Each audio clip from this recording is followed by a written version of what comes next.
We got a little dramatic there.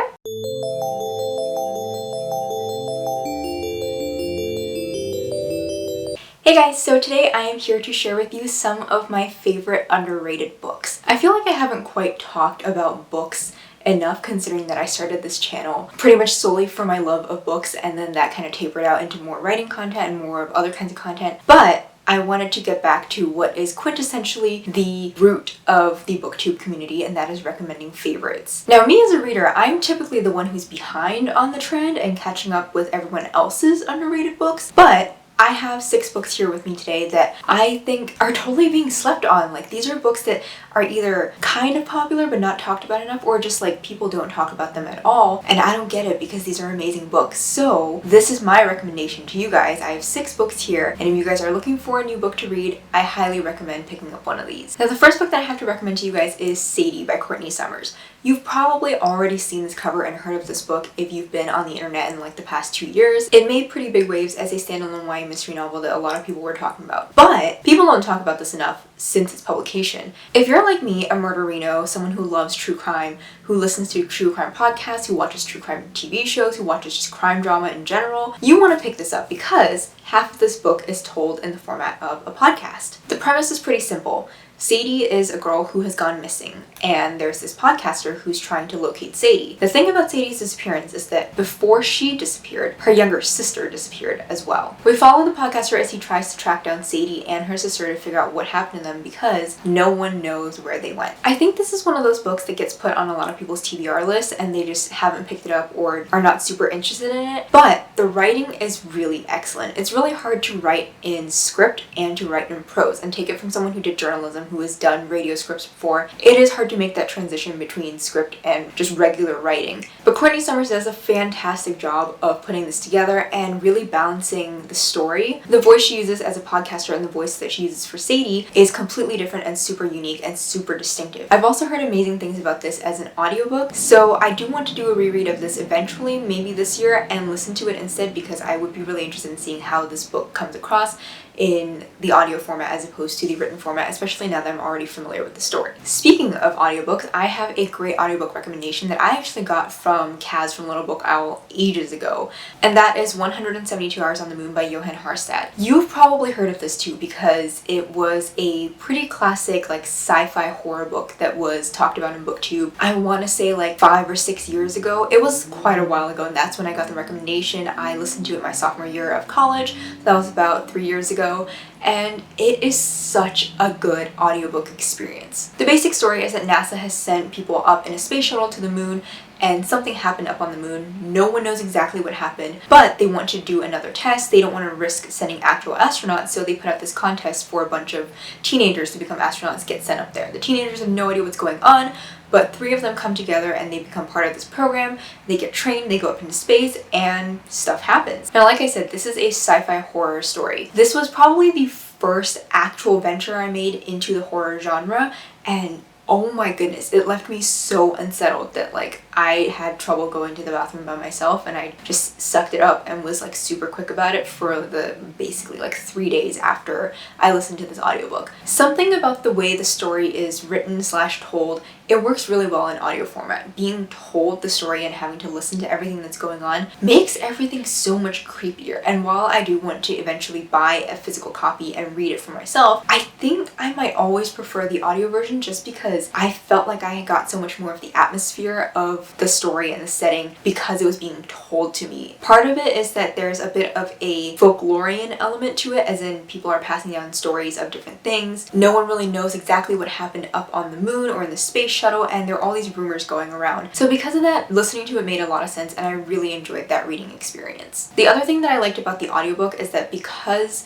the 3 teenagers come from 3 different countries, I got to listen in on the language a little bit. Of course, it wasn't entirely accurate, but it was still really cool to hear the characters talking, and the one narrator did a really amazing job of speaking all the languages. Even though it wasn't entirely accurate, I think it was done pretty well, and I liked hearing that. You don't get that very often with books that feature characters that speak something other than English, and when you do, when it's in the text, it's kind of hard to understand exactly how it sounds, but having it spoken to you makes a huge difference. This is also a translated piece of work. I believe it's originally written in Norwegian, I think, and that makes it super interesting. It was also one of the first more popular translated works that I had ever read, and I think it's a really underrated book. It is so jam-packed with stuff for being not very long. I think it's a little over 300 pages. It's really not that long of a book, but the whole book is super plot driven and I really enjoyed it, and I think most other people out there who have an interest in sci-fi and who like something that's less conventional for horror will probably enjoy this too. Now, since I just talked about sci-fi, we might as well bring something else in. Warcross by Marie Lu. This is another book that's really popular, but I feel like not enough people have read this. I like to think of this as the book I prefer over Ready Player One for a lot of reasons. I did a whole blog post about why I think Warcross is better than Ready Player One, and I will link that in the description down below if you're curious about it. The gist of it is that I think Marie Lu did a better job of tackling the world of VR and the world of gaming than Ernest Cline did. Like I said, this is a book about sci-fi gaming. It takes place in a world where VR is a very common thing,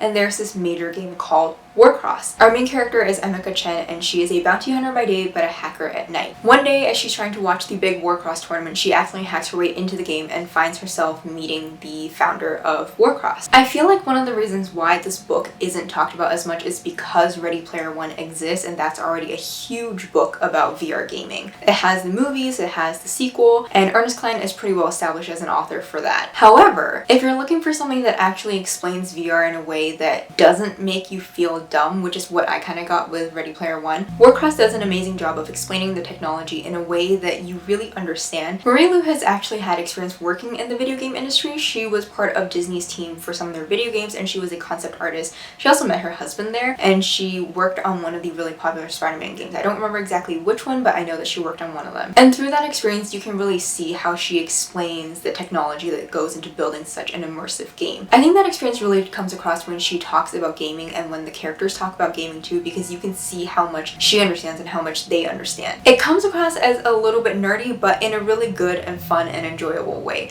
I never had trouble following along with what they were talking about, even though I pretty much no idea how to design a video game. Like, if you tried to get me to do it, I would probably be able to type like a single line of code, a very basic line of code, and that's it. But the way that everything was explained in here made so much sense, and I enjoyed all of it so much. I actually really would like to be part of the world where Warcross exists and play the video game, even though I would probably suck at it. I think it'd be a lot of fun. This is a first book in a duology, and it's semi-related to her Legend series as well. If you've read this before, you'll know what I'm talking about. If you haven't, I think you should read it, and you'll get a little bit of a sneak peek as to why it's connected. I'm not going to say anything, but you will get little hints as to why it's connected. And honestly, I just think this is one of those books that more people should read. I've heard a lot of people say that they're unsure about this because it is a book about gaming, but honestly, you don't have to be a gamer to enjoy this. I think it's really accessible to other people. Even if you play games just on your phone, if you play Tetris or whatever, this book does a really good job of bridging that gap between people who love video games and people who are less familiar with them, and I think that's a real testament to how good this book is. It also features a lot of representation. Our main characters are Asian, there are a lot of LGBTQ characters in here, and there's also some disability rep within the story. So I highly recommend picking this up. This is one of my favorite books of all time, and I'm really due for a reread of this duology. Next up, we have Young Jane Young by Gabrielle Zevin. This is a book that I read last year, I think around spring break or after. It was like early into COVID quarantine. This isn't the most conventional recommendation because it is a really tough book to read. It's not filled with the most likable characters, and it's about a really difficult topic to talk about in general. The book tackles the question of what happens to the women who are involved in high-profile political affairs. We meet a young girl who has an affair with a prominent politician, and she gets found out, and he gets away scot-free, but there's a lot of criticism on her, and then she disappears. I know that this was inspired by the Clinton-Lewinsky scandal, and I think it does a really good job of exploring what it's like for the women. It doesn't make excuses for any of the characters, it just explores what it's like for women who get put into this position, a position that they probably didn't even ask for, a position that they didn't realize they were getting themselves into, or even if they did get themselves into, what their lives were like after that. Especially in the situation in this book, the girl who is involved with the politician is significantly younger, and she's not exactly at the age where we make the best decisions, but that doesn't excuse any of the things she does, and I think the book does a really good job it does a really interesting job of never taking a side. There is no right or wrong answer. The author, Gabrielle Zevin, just does a really good job of laying everything out in front of you and letting you make your own decisions. It also talks a lot about slut shaming and how women treat other women when stuff like this happens, how quick we are to judge as a gender, and also how quick society is to judge the other woman. I don't think this is the kind of book you should pick up if you're looking for something light and fluffy, because it's really not that. It's a book that's going to challenge you a lot, and I was so frustrated for more than half of the book because I just couldn't believe the characters were making these decisions. I was annoyed at things they were doing. I was just reading the book kind of screaming at them in my head like, this is a terrible decision. Why are you making this decision? Why would you ever do something like this? I would never do something like this. But that's kind of the point of the book. It gets you mad at the characters, it gets you mad at the situation,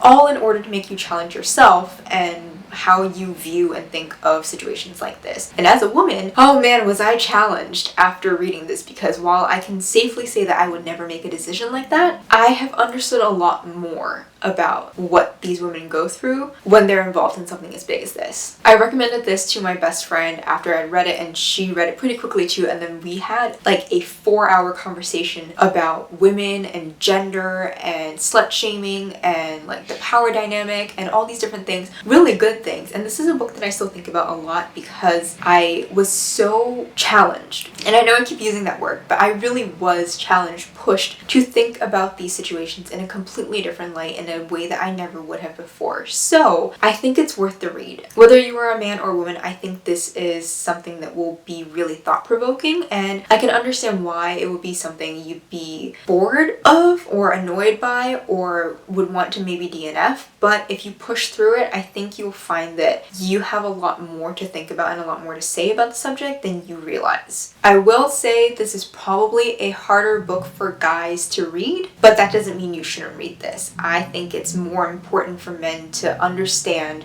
this side of the story as well, and for that I think guys should pick this up. Even though they're kind of painted as the bad guy in the situation, we'll be real, the politician was the bad guy, I think it's important to understand where exactly the power dynamic comes into play, where that comes in with gender roles, and what that means especially in the modern day, and the conversations that have been happening on the internet around how men are treating women and how women don't feel safe around men in general. This is a really good book to read because, like I said, you'll learn a lot, you'll think about it a lot, and hopefully it'll really encourage you to evaluate your own opinions on these things. Next up, we have another book that I don't have in physical format, and this is My Sister Rosa by Justine Larbelestier. This is a book I borrowed from the library, and it's also another one that I get recommended by Kaz from Little Book Owl. It is a YA mystery focusing on a boy who moves from Australia to America. He's trying to transition to life in America, not being at his boxing gym, not being with his friends from school, being in a completely new environment, culture, country. Even though they speak the same language, there are a lot of different things that he has to kind of settle into and relearn for the first time. But also, he's kind of concerned that his sister might be a psychopath, and she's like 9. This is a book that I've pretty much heard no one talk about except for Kaz. I've literally never heard another booktuber or anyone on the internet talk about it, and I really want to get this for my collection because I love this book so much. Justine Larbelestier is a phenomenal writer, and I was on the edge of my seat the whole time when I was reading this. The book is kind of tackled from a unreliable narrator point of view, as in, is this kid really a psychopath, or is this just a teenage boy being really paranoid, or just because he doesn't like his sister and he doesn't want to deal with her. The more you read the book, the more you get hints that things aren't quite right, but you can't put your finger on it. And it does a really interesting job of talking about what it means for a kid to be a psychopath, especially when psychopathy can't be diagnosed until someone is 18. What are the signs? What exactly does that drive them to do? Is this kid really a psychopath? Is the teenage boy imagining everything? There are so many really good things about this book, and I loved it so much. I wish more people read it because it's so fun to talk about, and like the whole thing just messes with your head so much. Like, you know something is off, but you don't know exactly what is off. You can't really put your finger on it, but then when you can, like, things go in a different direction, and it's so well done. It's such a good book. I could not stop talking about this when I was done reading it, and I still can't stop talking about it like 3.5 years later, which is saying a lot. Since this was a book I borrowed from the library, unfortunately I don't have a physical copy of it, but I really want to get it and reread it because this is such a good young adult mystery. And it goes places that I think a lot of YA mysteries are afraid to go in terms of darkness and in terms of exploring psychology, just because the age group of YA tends to shy away from the darker stuff, especially when it was published. A little less so now because we're becoming a lot more accepting of stuff like that, and we're being a lot more honest about mental illness and about dark things that happen. But at the time in which this was published, I think that was 2014 or 15, that wasn't really as prominent in the YA mystery sphere, and this is a mystery that I would say stands on par with a lot of the adult mysteries that I read, which I prefer because they tend to be more complex. This book is just so good, and like honestly, if I haven't convinced you to read this by now, I'm sorry. I'm doing a terrible job of convincing you to read this. Please go read this. I love the book so much. I think a lot of people will really enjoy it, and I want more people to talk to about this book. There's literally no one in my life who has read this book, which means I can't talk to a single person about this. Do you know how frustrating it is to read and love a book and not be able to talk to people about it for 3.5 years? It's really frustrating. Please, someone go read this book so I have someone else to talk to about this. Okay, we got a little dramatic there. We're gonna move on to the last book, which I have here, and this is a book I read last year, and it's become one of my new favorite books / trilogies of all time. The Shadow of the Fox trilogy by Julie Kagawa. This is a book that I got on accident because my sister accidentally ordered 2 copies. She had one, didn't realize she had one, ordered another, realized she had 2, and gave it to me when I was home for summer between junior and senior year. I didn't think much of it, didn't really know much about the book. Actually didn't know anything about it. I just knew that there was a fox, and that was it. And then I decided to pick it up for last year's Asian Readathon in May, and oh my goodness, I fell in love with this book. I love it so much. I recommended it to one of my really good friends, Maggie, and she read it and she loved it too, and then I had someone else to talk to about this trilogy. Basically, this video is me telling you guys that I don't have many people to talk to about these books and I need more people to talk to, so please go read these books. This is a Japanese mythology fantasy, and oh my gosh, it's so good. It's so jam-packed. I love Japanese mythology. I have learned a little bit from watching anime and just from doing my own research because I'm interested in the culture and the mythology and the stories. Also because Asian culture shares certain stories different ways, but certain similarities to some of the stories with Japanese mythology. So for me, reading this was a lot of fun. I think people mostly know Julie Kagawa for the Iron Face series, and I feel like her books have kind of not been as popular after that. She did write the Talon trilogy series after that, but I don't really know how well received that was. This was something I basically never heard anyone talk about. I've been recommending it nonstop since I read it, and it's so good. It's been so slept on. Like, people aren't reading this book and it's so good. Why are you guys all sleeping on this book? It's amazing. We follow 2 main characters throughout the story. We have a girl named Yumeko who is a half fox spirit, otherwise known as a kitsune, and she lives at a temple with a bunch of monks who are hiding her because basically she is a shapeshifter and people can't know about it because people look down on shapeshifters and they're considered dangerous, especially for kitsune who are known as tricksters. We also follow Tatsumi, who is a trained demon assassin guy. Demon assassin guy. We're gonna go with that. And he is tasked with basically tracking down the worst of the worst demons and taking them out. Something bad happens and the 2 are forced together. It is a little bit of enemies to lovers just because of where things start out, and Tatsumi has no idea that Yumeko is actually a kitsune. That makes for a really interesting dynamic, especially because kitsune are known as also fox demons, fox spirits, and Tatsumi's job is to kill those spirits and demons. So putting them together, not exactly the best idea. Makes for a really, really interesting time though. I loved this book so much, and I think I want to do another reread of this because I just had so much fun exploring the world, like taking in the Japanese language and the culture from someone who is Japanese. It's an own voices book, which makes it so much better, and like knowing that Julie Kagawa herself is Japanese just made the book feel so much more authentic. There were so many things, the way she sprinkled language into the book, the way she described different things, the way all the demons and spirits are called by their Japanese names. It just is so much fun, and I had such an amazing time getting to know the characters. There is a bigger cast of characters that we meet as we go along, and they're so entertaining too. Like, I enjoy the banter so much. I enjoy the way they talk to each other, and because she grew up in a monastery with a bunch of old monks, Yumeko has no idea what sarcasm is. That makes things so much funnier just because there is another character who is super sarcastic, and when when they talk and he uses sarcasm, she pretty much never gets it. But it's so funny just to watch the dynamic and to experience everything as they go along in this journey. It does a good job of employing all these different things about Japanese mythology without making you feel overwhelmed. And there's a glossary in the back if you need a pronunciation guide, if you need to know what the translation for something is. The book is just so good and so underrated. I know like 3 other people outside of me and Maggie who have read this, and 5 people is just not enough. Like, I need more people to read this because again, it's so good and people are sleeping on this and I don't understand why. I love this book so much. It's like one of my babies now, and I can't believe I didn't hear about this before my sister gave it to me. Like, I had kind of heard about this, kind of recognized the cover, didn't know anything about it, and I love it. They're my babies and they're so cute and they're so soft, and I need to protect them from the world, but all these bad things keep happening and I need more people to share in that pain with me. So my weird fangirling side, I feel like this video started out like super normal and then it just devolved into me being like a weird semi-deranged fangirl about these books, especially with the last 2 that just like, I feel like I just couldn't contain it anymore and I just really needed to plead with you guys to read these books. Hopefully I didn't freak any of you out or creep you out with that, because I just really want more people to talk to about these books and they're so good. Like I've said a million times, I bet if you went back through the video and took a shot every time I said it's really good, you would probably be really drunk like 10 minutes in or something. Like, you would be pretty drunk by now. Please don't do that. Drink responsibly. Don't use this video as a drinking game. That's not a good idea. That's not good for your health or your liver. Anyways, those are my recommendations for some of my favorite underrated books. I really hope you pick one of these up. I hope I was able to convince you through all my weird ramblings about all of them. I hope I made some kind of sense. I would love to hear what some of your underrated recommendations are. I'm always on the lookout for new books to read. My TBR list is incredibly long, but that is the life of a book lover. So honestly, adding like more books to this list is really not going to make that much of a difference. That is all that I have for this video. I hope you enjoyed it and I will see you guys in a new one next Saturday. Bye!